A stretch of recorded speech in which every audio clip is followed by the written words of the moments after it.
महावितरण कंपनीच्या smart meter प्रक्रिया तात्काळ थांबवावी. आम आदमी पार्टीच्या वतीने आक्रमक होऊन महावितरण विभागाला निवेदन दिले आहे. आज गुरुवार दिनांक 13 जून रोजी दुपारी 1 वाजता महावितरण विभागाला निवेदन दिले आहे. यामध्ये ते म्हणाले की भारत सरकारकडून ऑगस्ट 2021 मध्ये हा कायदा भांडवलदारी कंपन्यांना फायदा व्हावा या हेतूने पारित केल्याचे निदर्शनास येत असून जनतेवर वाढीव बोजा टाकण्याचे षडयंत्र 2021 पासून नियोजित होते. परंतु 20 किलो वॅट किंवा 27 हॉर्स पॉवरपेक्षा कमी विद्युतदाब असणारे विद्युत उपभोक्ता म्हणजे सर्वसामान्य कुटुंब, गोरगरीब जनता, शेतकरी, लघु उद्योजक, व्यावसायिक यांच्यावर जाणीवपूर्वक अन्यायकारक धोरण ठरवून घेतलेला हा निर्णय आहे. मार्च 2025 पर्यंत विद्युत स्मार्ट मीटर लावण्याचे उद्दिष्ट पूर्ण करण्याचा केंद्र सरकारचा प्रयत्न असून यातून फक्त आणि फक्त जनतेचे नुकसान आहे. म्हणून केंद्र सरकारची ही भूमिका जनहित विरोधी आणि भांडवलदार स्नेही आहे. म्हणून महावितरण कंपनीचे स्मार्ट मीटर प्रक्रिया तात्काळ थांबवण्यात यावी. यासाठी आम आदमी पार्टीचे जिल्हाध्यक्ष अशोक येडे यांच्या नेतृत्वात महावितरण विभागास निवेदन देण्यात आले.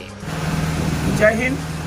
आज आम आदमी पार्टीच्या वतीनं महाराष्ट्रामध्ये जे केंद्र शासन आणि महाराष्ट्र शासनाच्या वतीनं स्मार्ट मीटर बसवण्याचा कार्यक्रम हात घातलेला चाललेला आहे. या हेच मीटर स्मार्टच्या नावाखाली उत्तर प्रदेश सरकारनं या मीटरला बसवण्यासाठी 10,000 रुपये किंमत ठेवली होती केंद्र सरकारनं, परंतु त्याचा नाकार दिलेला आहे. आणि याच मीटरला महाराष्ट्रामध्ये 12,000 रुपये किंमत ठेवून हे महाराष्ट्र सरकार हे मीटर लावण्याचा हात धरत आहे. अदानी, अंबानी यासारख्या मोठ्या कंपन्यांना फायदा पोहोचण्यासाठी आणि सामान्य जनतेला अंधारात ठेवून त्याला दगड घालण्याचं काम हे महाराष्ट्र सरकार करतंय.